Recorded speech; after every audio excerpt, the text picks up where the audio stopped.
Hi. Okay, so people are asking now how I'm doing this, and so I think it's time to share. Um, okay, so here we go. I've made some notes this time because there's quite a lot of stuff to talk about. It started off with me with sobriety. I know that's a difficult one for a lot of people, but I think if you suffer from, this is about me, my stuff, suffering from a mood disorder and substances, having ups and come downs. Alcohol is a depressant. Makes me feel great maybe at the time, but the next couple of days there's definitely a shift in positivity. Plus the hangovers suck. So for me, the beginning of this process was once again to get sober. I had been sober for quite some time, so I'm really happy to be back there. I must say that messing around with alcohol again, yeah, has just made me appreciate sobriety even more. It's tough in the beginning. The first couple of years, it's an adjustment. Um, Dealing with oneself, I guess, and not hiding behind a false kind of persona, which drugs and alcohol kind of make it easy to present. But after that, stuff gets real and it gets better. So my first mission with this recovery was to get completely sober again, stop using the drugs and alcohol um, to hide, not deal with uncomfortable feelings, and to also get the brain chemistry stable. So this journey began with health, and that was the first mission. Um, I find it difficult to sleep. Very busy mind, creative mind, full of shit mind sometimes, often. So sleep for me is vital. I take half an over-the-counter sleeping pill a night to make sure that I get adequate sleep. If I don't sleep well, I start using coffee and cigarettes to stay awake to get through my day because I'm busy and I have to function.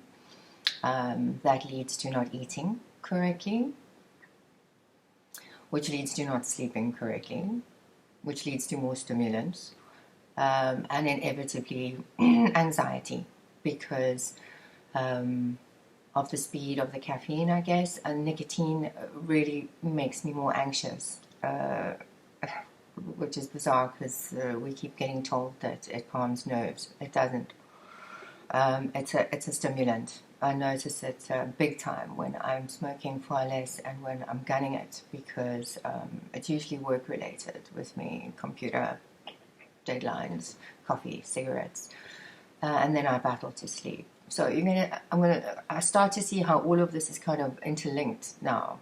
All of the behaviors, all of the addictions, all of the acting out, the shitty defense mechanisms that have been built up over the years that really don't serve me right now, that I'm trying to change. So, sleep. I need personally between 8 to 10 hours ideally. That's a lot of time to sleep. But now that I'm healthier, I'm finding I can get by on about 6 to 8. It has to be good quality sleep though. Otherwise, it leads to anxiety. Okay, so exercise. 20 minutes of cardio minimum a day. That's even a fast walk will do. I try to walk my dog every day. Some days I skip it.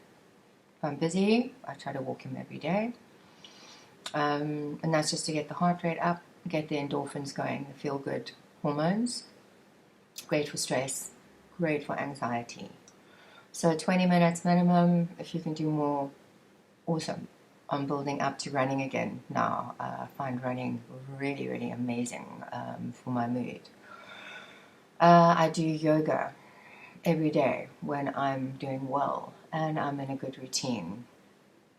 I'm focusing on recovery now first, which is amazing. It's a big shift for me as well. I tend to put everybody else and all my responsibilities before myself, and then I end up messing myself up. So yeah, I stop now. I stop if I can feel the anxiety and the stress building and the bitching. I find if I start to get ratty, if people irritate me, if things start to push buttons, I know now I need to stop.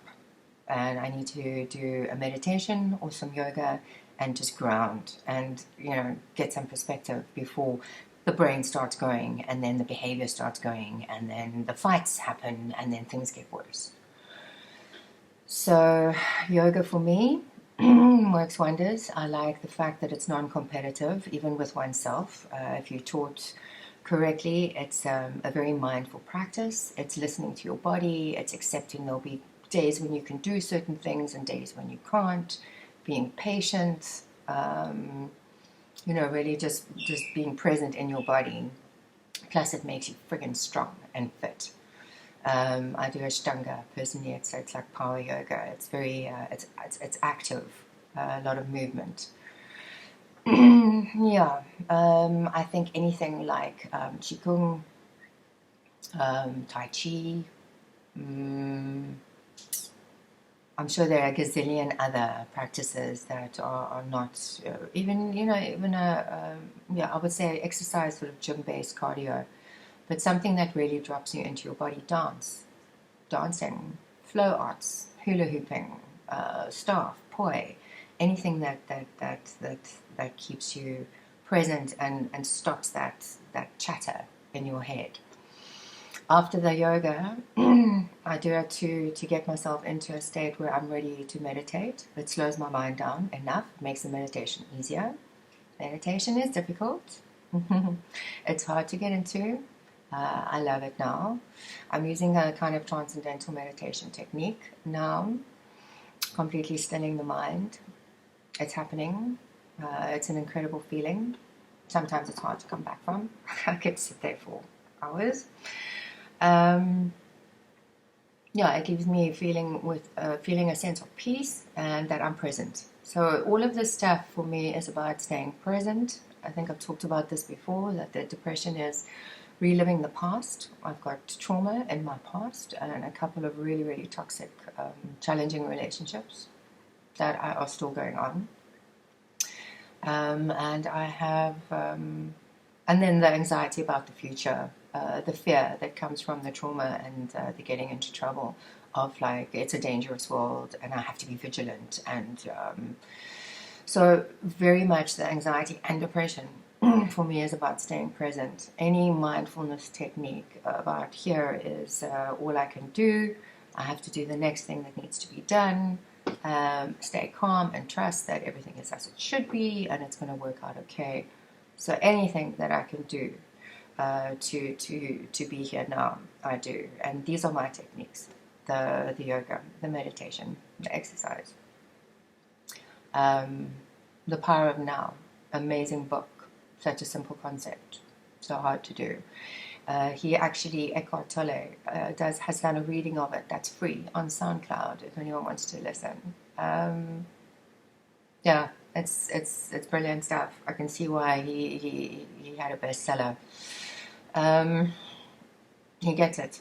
So I listen to that in the car some days when I'm missioning around. So it's just feeding my brain constantly with this kind of just remember how to stay grounded. I filter what I watch. I cut off mainstream media about 8 or 9 years ago. I get little bits and pieces. I read a paper headline at the local store, or I occasionally catch a billboard, a poster as I drive past. I don't watch the news. I don't read the newspaper. I'm an ostrich. I believe that they generally share bad news. And it makes me fearful and it makes me stressed. I'm quite sensitive emotionally. I don't need to. I know what's going on out there. I'm not an ostrich, but I don't need it constantly. Being shown to me the bad shit in the world, because there is good stuff happening out there as well. There are people doing good, but they never report that. So I filter it out. I take breaks from social media. amazing. On the weekends, I switch off. I might pop on briefly just to check that I haven't missed a message or find out where an event is. But otherwise, I filter that stuff as well. People generally only show the good stuff. If I'm having a bad moment and I'm feeling insecure about where I am in my life, it can really make me feel worse. I think we all know this, but we still don't take action to filter that stuff out. So that's important to me. I don't watch hectic movies. I've got a very visual memory. That's linked very much to my emotions. I experience things emotionally when I remember them. And it's kind of photographic. So I'm very careful about, and I like horror movies, they're fun, but I might watch one once in a while, but I'll get flashbacks. So I've realized I can't do stuff that's going to rattle me. So I pick inspiring, uplifting documentaries on people that are doing good stuff and, that are motivated and have got sober and changed their lives or are doing great things, or I'm interested in technology or physics, so more sort of learning-based stuff. And I really watch TV, like very, very little anymore. I've picked up hobbies that are quite creative, that kind of fill my soul. I'm an arty person. I hoop dance, not enough at the moment. It's a flow art. It's very much about being present and watching your ego. It's like a movement medicine. Speaking of which, a movement medicine. I go dancing. Incredibly healing form of meditative dance. I've had more insight there than I had in 3 years of therapy with a good psychologist who was amazing. But at some point, this has got to stop. The talking. I needed tools to move forward. There's only so many times you can tell the same story. So movement medicine, great class on Thursdays in Claremont in Cape Town. Muti tribe, phenomenal people, like really coming from a genuine space, and like I say, lots of healing there. Play guitar. I write badly, but there are just so many other things to do instead of feeding my brain with junk, essentially. So I try to inspire it. At the moment, I'm using TRE. This is therapy to release trauma. It was suggested a year ago, or a year and a half ago, by a therapist I was seeing at the time. It's a new kind of therapy. There's loads online on it. And somebody was doing a case study, and they heard about my history, which is pretty checkered. And they asked me to be a part of their final kind of exam. So I did it, but wanting to get better too fast. I want to be healed now. I pushed it, as I do. And I think I went too hard too fast. I started having emotional difficulties. Stuff started coming back. I was drinking alcohol at the time, which didn't help.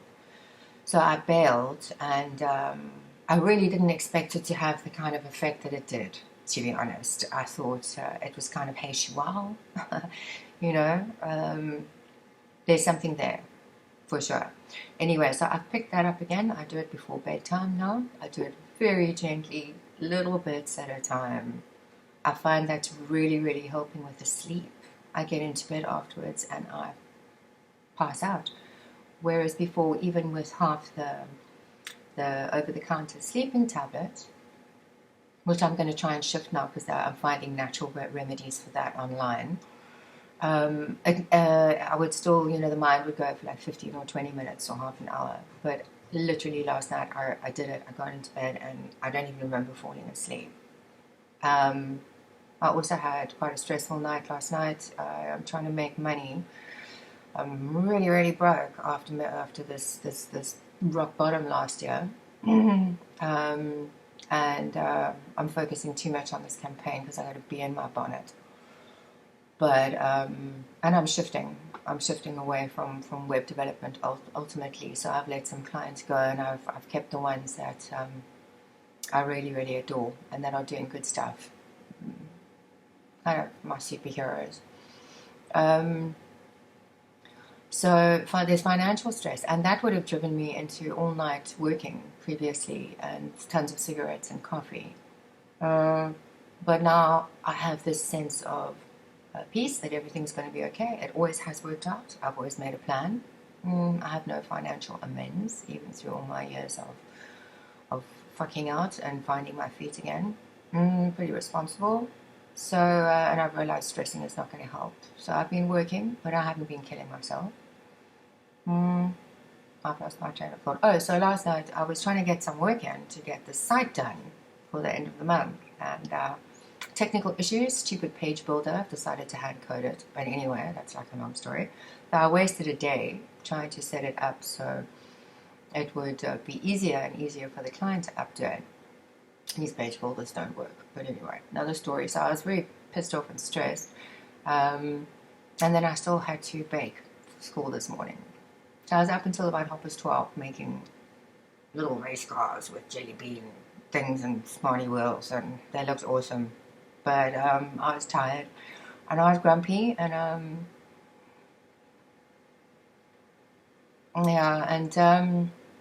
bitching about my ex. Anyway, it goes on. But today I got up and I did the right things. I started off by rushing around madly, but everything went well. Actually, it didn't go well. Nothing panned out. I was supposed to do two things that I had planned, and they didn't work out. And before, I would have probably gotten stressed and in a tears. And today, I was like, well, I got to go with the flow.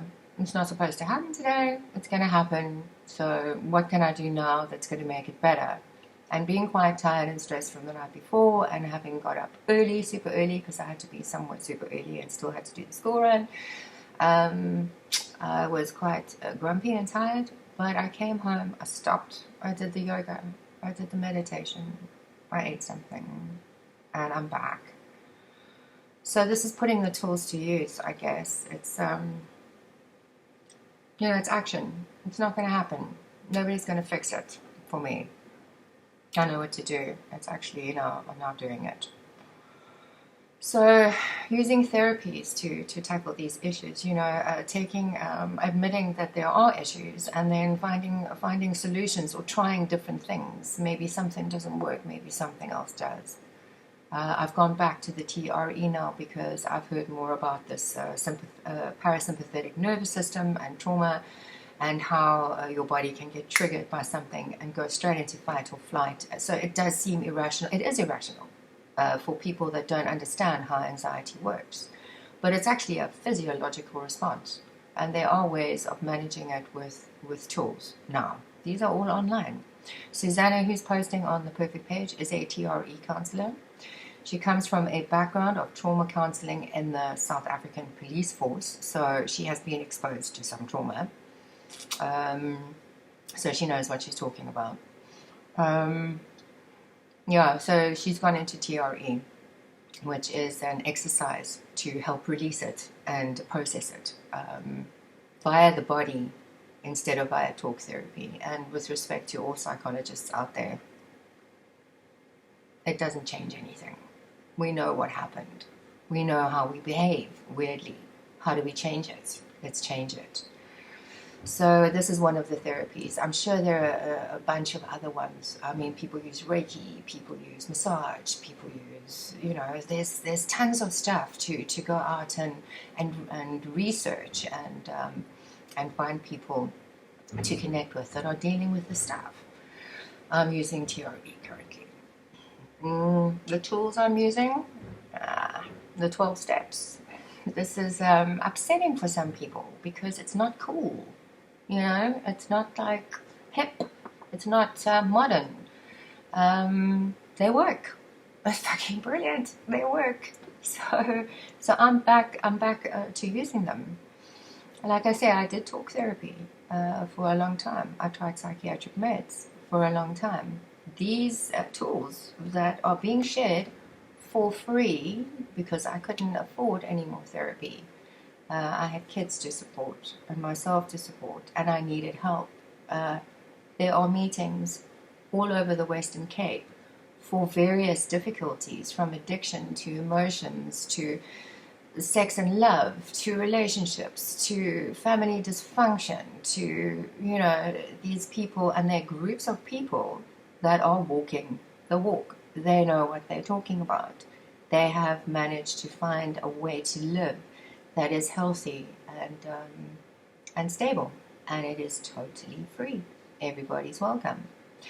So that's where I ended up because of finances. Actually, I couldn't afford to go to rehab. And I was desperate enough to shut up and listen. And I learned a fuck ton, excuse my language, and I still am. Plus the steps work. So I'm back in there. I'm using those. And all of this is what's keeping me balanced. So I'm going to explain these 12 steps in a nutshell, all right, for those people and I'm not a group person either. It took me 6 months to actually share in a meeting properly. I don't really do groups. Awkward, I'm a loner, and I'm selfish. I like to move at my own pace and do my own thing. So it was very, very weird for me sitting in a group situation. But there's something about being heard and validated. And there's something about listening to other people's experiences and relating that makes learning very, very quick. For me. Anyway, so using the 12 steps. There's a lot of God stuff. I've talked about the God stuff in a previous video. It doesn't have to be God. It can be your dog. It can be your dead grandmother. Whatever it is. So just substitute the God word for that. It's the process of what they are walking you through these 12 steps that brings you to a place of healthier recovery, more better living, better behavior, because a lot of the time it's my own behavior, which is survival mechanisms learned on the fly, but it's my behavior that actually causes me problems. So I realized I needed to change that. I didn't only go in to get sober. I realized I had sabotaged my happiness again, and I was curious to find out why. And 3 years of therapy had not given me any insight. This program has, because there are people that are very similar to me, that are further along, that have a lot to share. Completely free. Anyway, use it, don't use it. To explain how it works a little bit more, so that you can maybe use what they are teaching you in a way that works for you. It goes, step 1, we admitted to, well, okay, let me get this right. Step 1, we admitted we were powerless over whatever, and our lives have become unmanageable.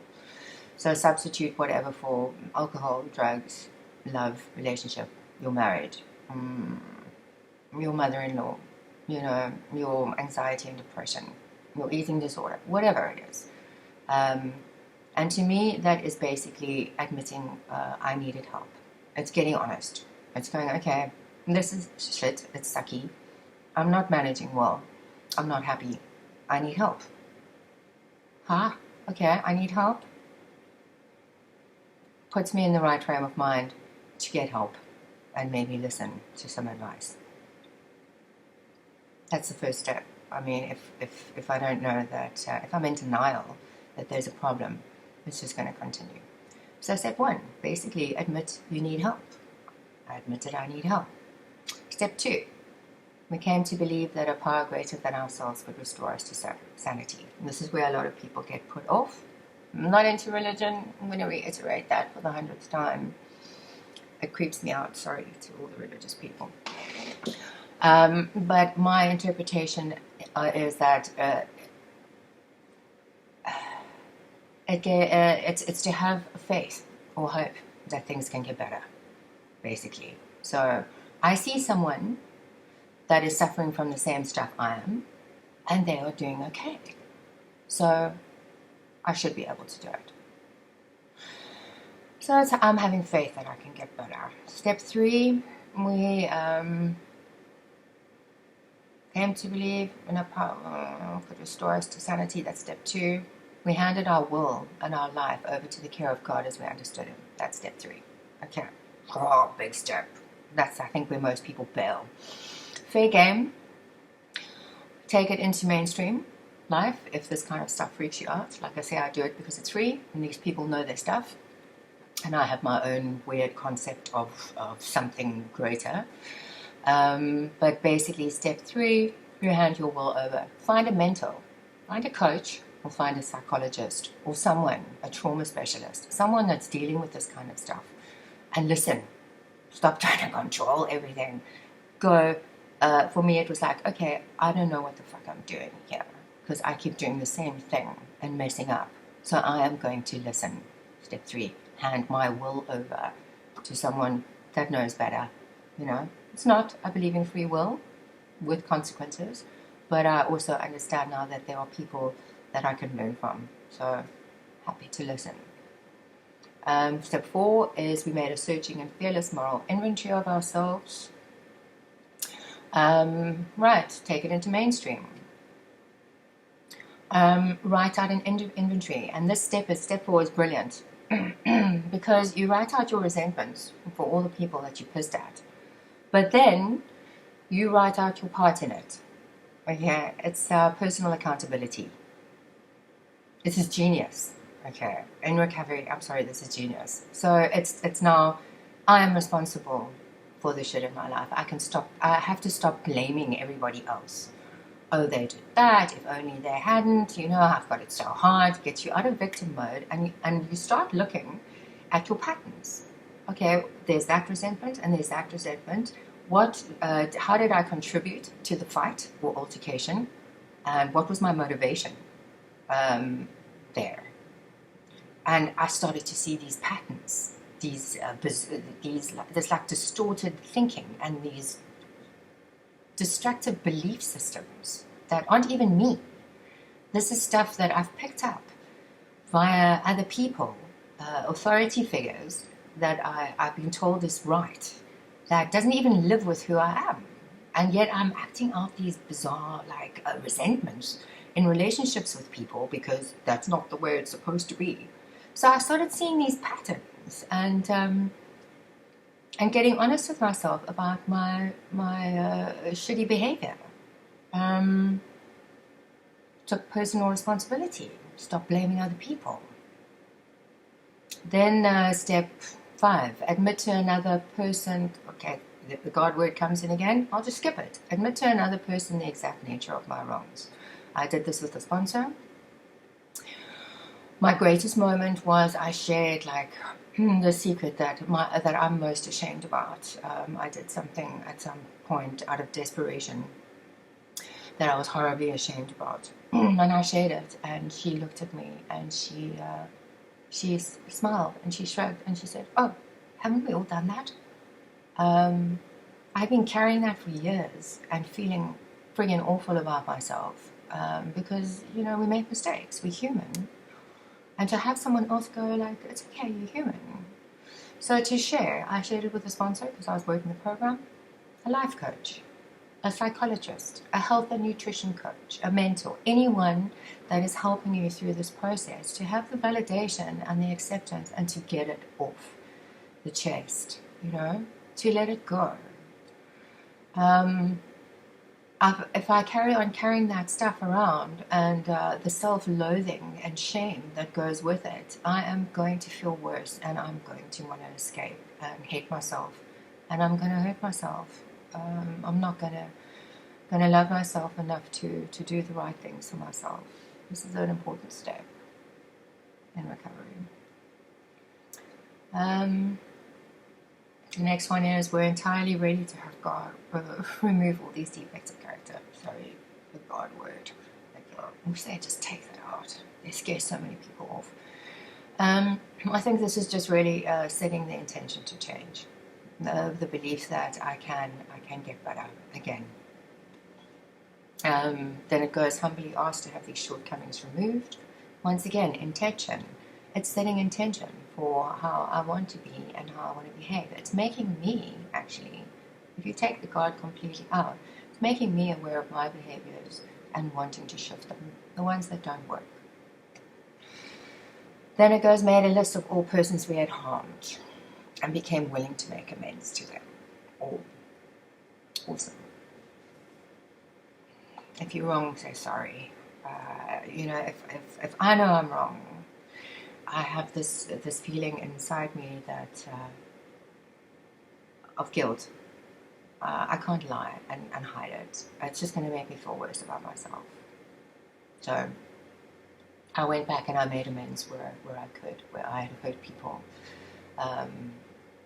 It wasn't, it was me, but a lot of it wasn't my fault. It was shit behavior that I had learned over the years. So I stopped beating myself up. I accepted where I was and that I had made mistakes, and I went back and said sorry and made it right where I could.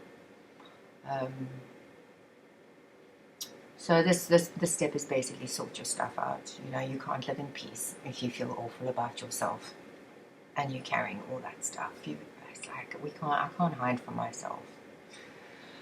And then it's go and make direct amends is the next step to such people wherever possible, except when to do so would injure them or others. So this is why I think initially it was important to have a sponsor / mentor / coach / psychologist to bounce things off, because sometimes I wanted to make amends because I wanted to feel better. It wasn't about them. Very often I think trauma, addiction, it makes people very selfish. These behaviors makes people very self-involved. I'm one of those people. I can be completely, in my own head. So it was good to have someone that was clear-headed, that had been through this process, just say slow down, or do this one, or skip that one, or bide your time. Guidance. I really needed guidance in early recovery and dealing with myself on what normal. And there is no normal, but on what healthy behavior might be. Because after 47 years of doing weird stuff, I didn't have much idea, really, relationship-wise, about what healthy was. Okay, so all of this then leads to the 10th, 11th, and 12th step, which is basically now practicing this moving forward. Staying decent, behaving correctly and decently, staying honest, and living peacefully. And it's a daily practice. So every day, it's step 10, continue to take personal inventory, and when we were wrong, promptly admitted it. I still fuck up every day, all the time, but now I say sorry quite quickly. It makes relationships much more peaceful, and it makes me feel better about myself, and it gets easier and easier with time to say, oops, I messed up.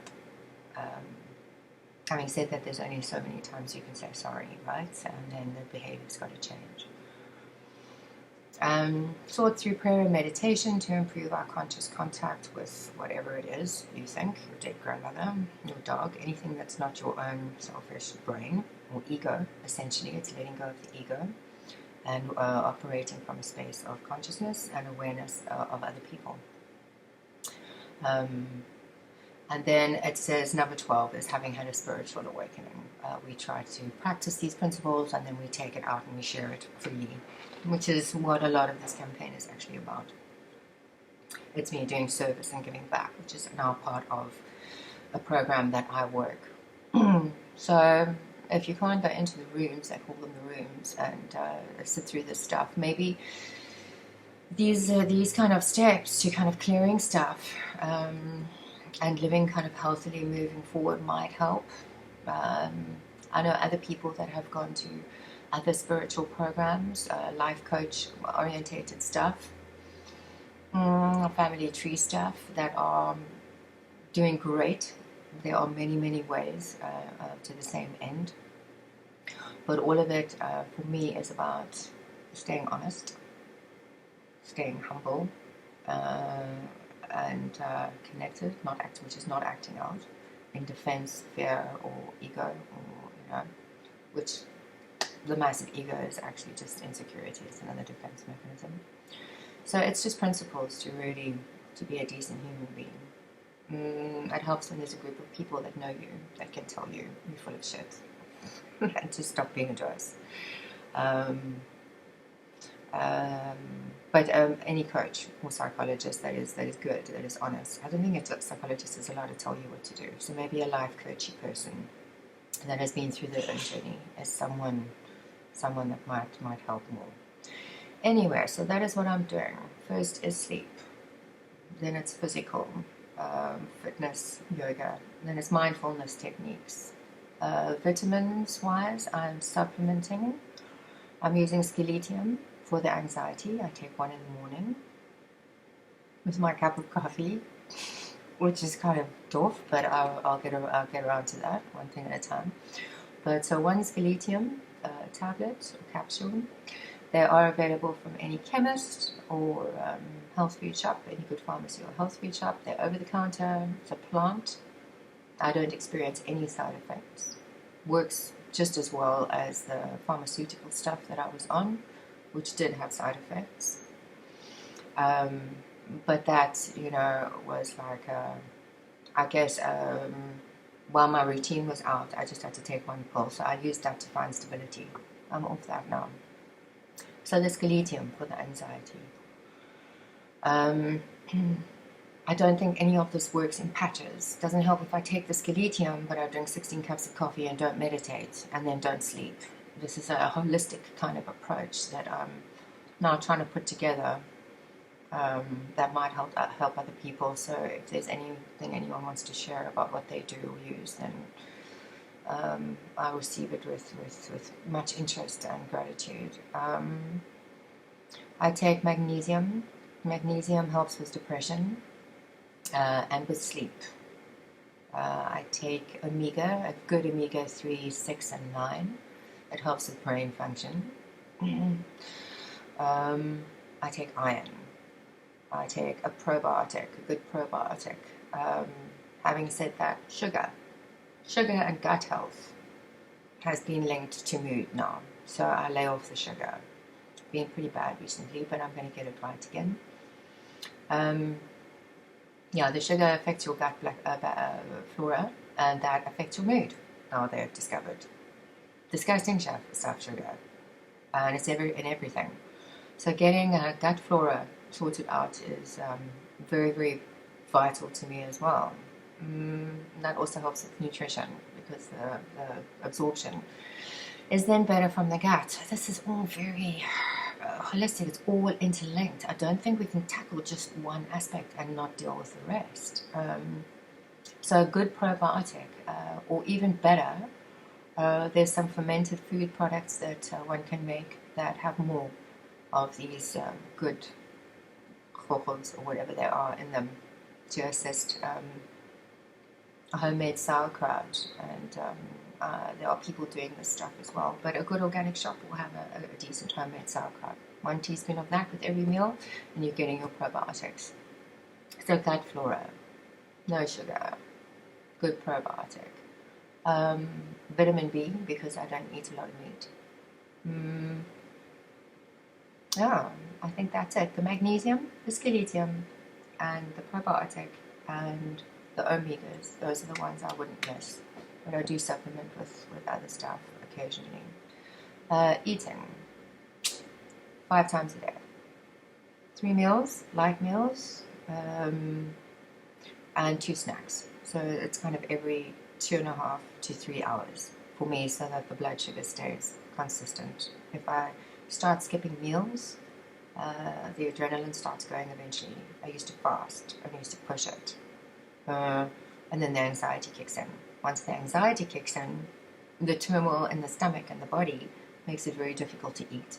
A horrible roller coaster and dead-end cycle of anxiety. So food super important. Eating regularly. When I started this, I was nauseous a lot of the time, and I forced myself to eat. Grounds one, it's crucial to dealing with anxiety and depression, keeping the brain fed. Hungry brain's not going to be a happy brain. stuff's like basic.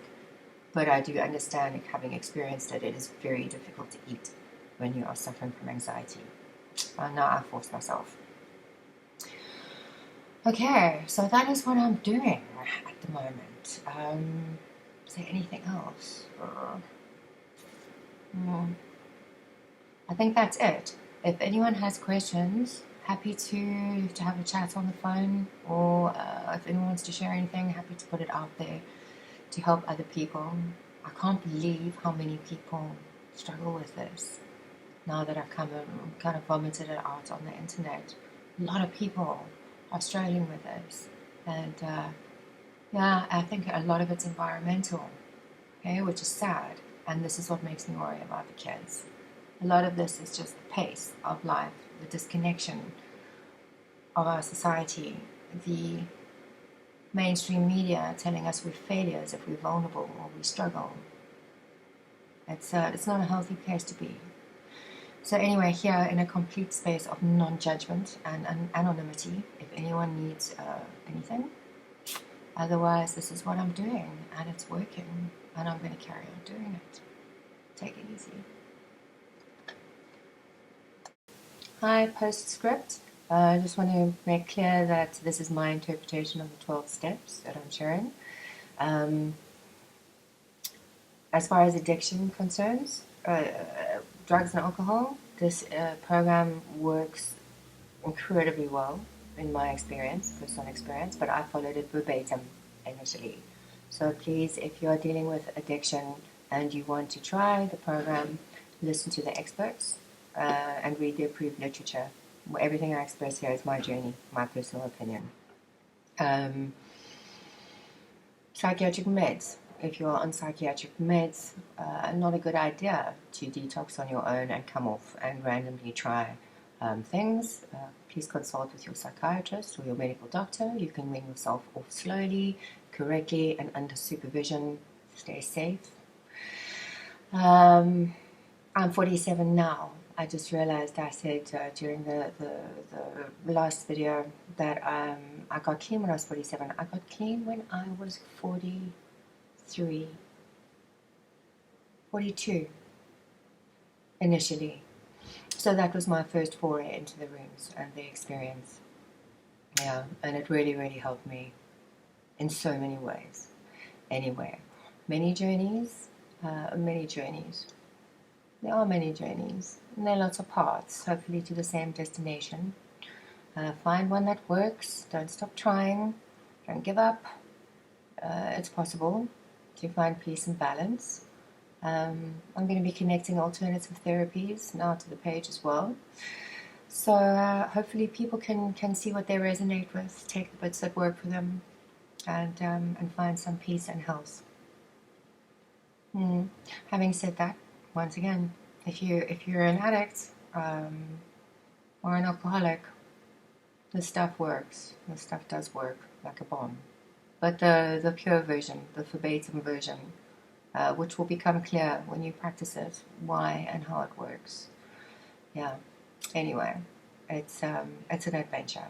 Keep on tracking.